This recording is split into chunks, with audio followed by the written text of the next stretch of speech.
नमस्कार विद्यार्थी मित्रांनो, आज आपण ईस्ट म्हणजेच किण्व या एकपेशीय बुरशीबद्दल माहिती घेणार आहोत. Today we are going to study about yeast. What is east?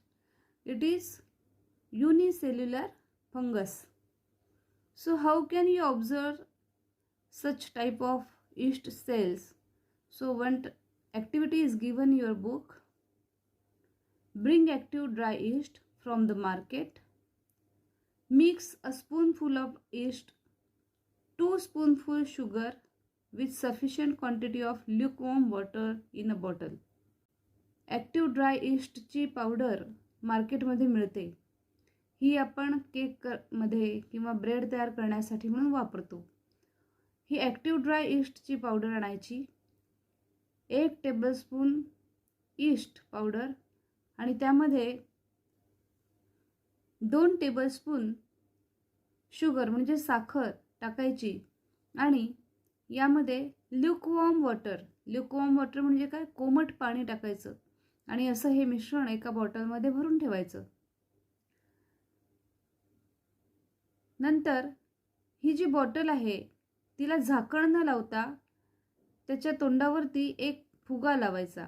Fix colourless transparent balloon on the mouth of that bottle.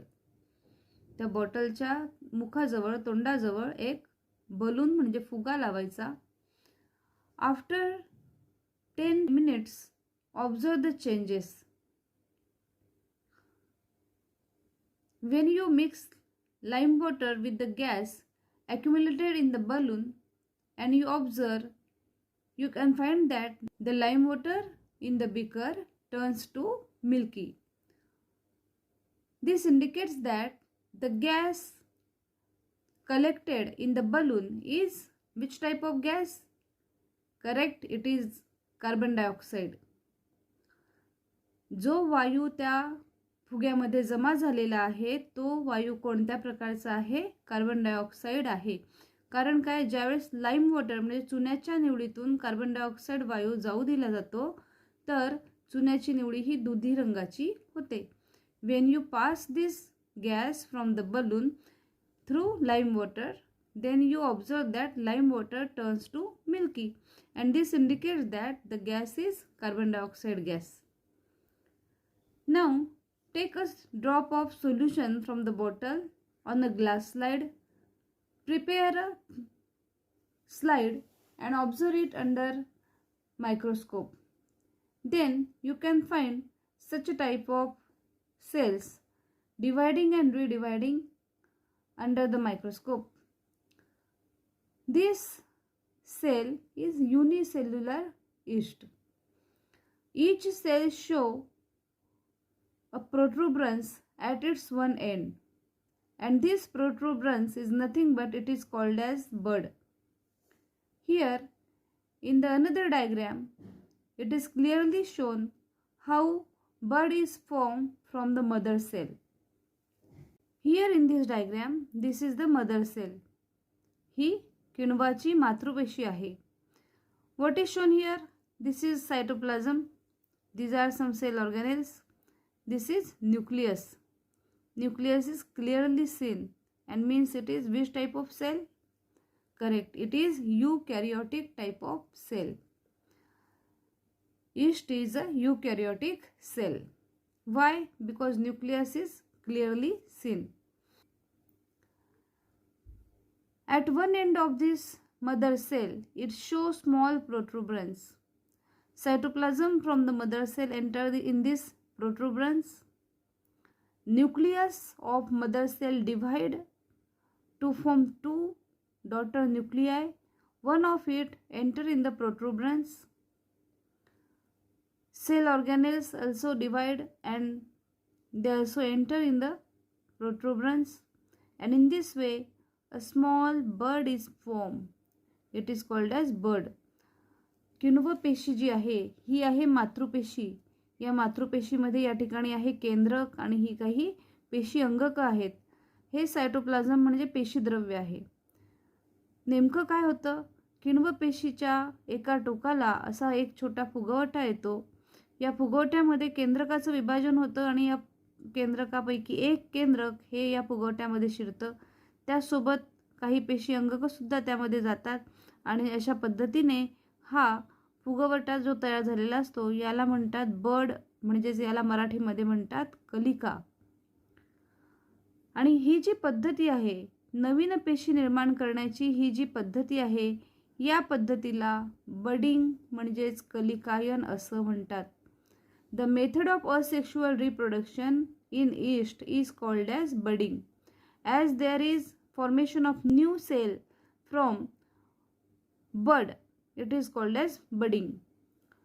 Yeast is a heterotrophic fungal microbe and it grows on carbon compound.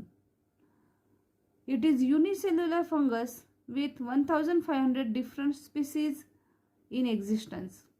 जवळजवळ 1500 जाती या किण्वाच्या आपल्याला पाहायला मिळतात. The yeast cell is eukaryotic type of cell.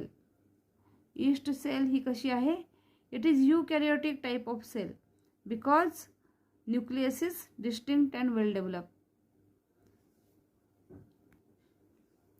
In the above experiment, yeast grows and multiplies very quickly due to carbon compounds in the sugar solution. Yeast grows and multiplies very quickly because it uses the carbon compound as its food. Carbon compounds present in the sugar solution are used by yeast as its food. And in the process of obtaining nutrition, yeast cell convert the carbohydrates in the solution into alcohol and carbon dioxide. They get converted into alcohol and carbon dioxide, and this process is called as fermentation. यालाच काय म्हटलेलं आहे? किण्वन असं त्याला म्हणतात, fermentation. How bread is made. Here some homework is given for you. Find out how to use solution prepared in the above experiment to make bread. जे काही आपण वर तयार केलेलं ईस्टचं सोल्युशन होतं हे ब्रेड तयार करण्यासाठी कशा पद्धतीने वापरतात हे शोधून काढायचं आहे. Follow the recipe and make the bread. जमल्यास ब्रेड बनवून पाहायचं आहे घरच्या घरी छोट्या क्वांटिटीमध्ये. Find out and note down the reasons why the dough rises and makes the bread spongy. हे सगळं तयार करत असताना तो जो ब्रेड आहे तो कशा पद्धतीने स्पॉन्जी म्हणजे सच्छिद्र बनतो याचं सुद्धा कारण शोधायचं आहे. काय कारण असेल बरं? अगदी बरोबर. What will be the reason? The bread becomes spongy because when you add yeast, active dry yeast in the dough, what happen? The process of fermentation starts, and because of the process of fermentation there is formation of carbon dioxide gas takes place. Yeast uses the carbohydrates present in the dough as its food material, and one byproduct, that is carbon dioxide, is formed. When you bake the bread or dough, then this carbon dioxide expands. त्या ठिकाणी तयार झालेला जो carbon dioxide वायू आहे हा काय होतो? तापवल्यामुळे एक्सपांड होतो. आणि एक्सपांड झाल्यामुळे काय होतं? एक्सपांड होतं म्हणजे त्याचं आकारमान वाढतं, तो फुलतो. And because of this the bread become spongy. आणि त्याच्यामुळे काय होतं? जो तयार होणारा ब्रेड आहे तो स्पॉन्जी म्हणजे सच्छिद्र बनतो. Often alcohol is produce along with sugar in sugar factories. साखर कारखान्यामध्ये अल्कोहोलची निर्मिती केली जाते. कशा पद्धतीने करतात ही? Molasses is produce from sugar cane juice. Molasses म्हणजे मळी. साखरेची जी निर्मिती असते त्या निर्मितीच्या वेळेस ऊसाचा रस उकळला जातो आणि हा ऊसाचा रस उकळत असताना त्या ऊसाच्या रसाच्या वरच्या स्तरावर येणारी जी काही मळी आहे, जी काही घाण आहे ती काढून टाकली जाते आणि त्यालाच काय म्हटलंय? मोलॅसेस. मोलॅसेस म्हणजे मळी. It is rich in carbohydrate. जरी ती मळी असेल तरी त्याच्यामध्ये कार्बोहायड्रेट भरपूर आहेत. Molasses is fermented with the help of yeast called as Saccharomyces. Saccharomyces नावाच्या ईस्टच्या प्रजातीच्या माध्यमातून ह्या मोलॅसेसवरती फर्मेंटेशनची क्रिया घडवून आणली जाते आणि त्यामध्ये इथेनॉल म्हणजे C2H5OH हे अल्कोहोल तयार होतं. In this process ethanol is produce as a primary product and ester and other alcohols as a secondary product. Ester आणि इतर काही अल्कोहोलचे प्रकार हे सुद्धा यामध्ये तयार होतात. Spirit and other alcohols can be obtain from ethanol. इथेनॉलचा उपयोग काय होतो? इथेनॉलपासून आपल्याला स्पिरिट आणि इतर काही अल्कोहोलचे प्रकार मिळवता येतात. Ethanol is also smokeless and high quality fuel. Ethanol कसं आहे? स्मोकलेस आहे, म्हणजे धूरविरहित त्याचं ज्वलन आहे. अँड हाय क्वालिटी फ्युएल, चांगल्या उत्तम प्रतीचं ते इंधन आहे. Besides molasses, maize, barley and other grains are also use for industrial production of ethanol.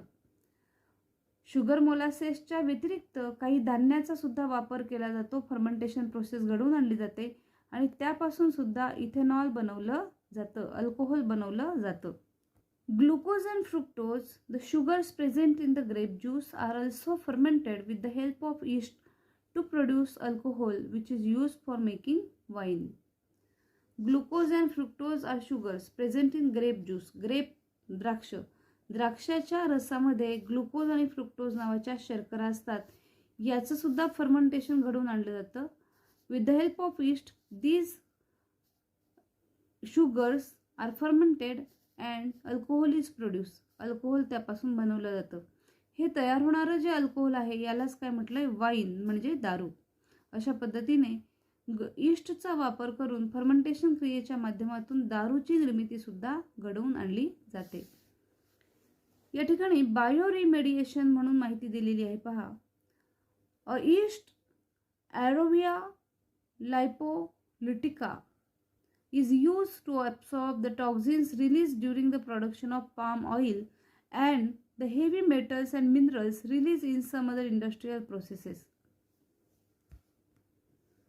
Palm oil म्हणजे पाम तेलाची निर्मिती तयार करत असताना त्यामध्ये जे काही विषारी पदार्थ निर्माण होतात ते विषारी पदार्थ त्या व्यतिरिक्त काही औद्योगिक क्रियांमध्ये मुक्त होणारे काही जड धातू, काही क्षार हे शोषून घेण्यासाठी यारोविया लायपोलिटिका नावाच्या ईस्टचा म्हणजे किण्वाचा वापर होतो. Yarrowia lipolytica. Saccharomyces cerevisiae is use for absorption of pollutant arsenic. Arsenic हे जे काही प्रदूषक आहे या प्रदूषकाचं नियंत्रण ठेवण्यासाठी किंवा त्याचं शोषण करण्यासाठी म्हणून सॅकॅरोमायसिस सेरेविसी नावाची किण्व वापरलं जातं. Oil spills in oceans are clean with the help of Alcanivorous bacteria. समुद्रातील तेलगळती स्वच्छ करण्यासाठी अल्कॅनिव्होरॉक्स बॅक्टेरियाचा वापर केला जातो. समुद्रामध्ये तेलगळती कशी होऊ शकते? तर जहाजाच्या माध्यमातून तेलगळती होते किंवा मोठमोठे काही अपघात झाले, त्यात जहाज फुटलं तर त्यातून तेलगळती होते आणि ऑइल मिल्स असतील समुद्रामध्ये त्यामुळे तेलगळती होते आणि या तेलगळतीचा दुष्परिणाम काय होतो की त्या समुद्रात राहणारे जे समुद्री जीव आहेत हे समुद्री जीव तेलगळतीमुळे नष्ट होतात. कसे नष्ट होतील? तर समुद्राच्या पाण्यावर तेलाचा थर पसरल्यामुळे ऑक्सिजनची आणि पाण्याचा संपर्क कमी होतो. पाण्यातील ऑक्सिजनचं प्रमाण कमी होऊन शेवटी ऑक्सिजनच्या अभावी हे समुद्री जीव मरण पावतात. आणि म्हणून हे जे काही ऑइल स्पिल्स असतील समुद्रामध्ये ते नष्ट करणं गरजेचं असतं. अशा वेळी त्या ठिकाणी अल्कॅनिव्होरॉक्स बॅक्टेरियाचा वापर करता येतो आणि या सर्वांना बायोरिमेडिएशन म्हणजे जैव उपचार असं म्हटलेलं आहे. यामध्ये कोणत्याही प्रकारचं प्रदूषण होत नाही आणि आपल्याला निर्माण झालेल्या समस्येपासून मुक्तीसुद्धा सहज मिळते.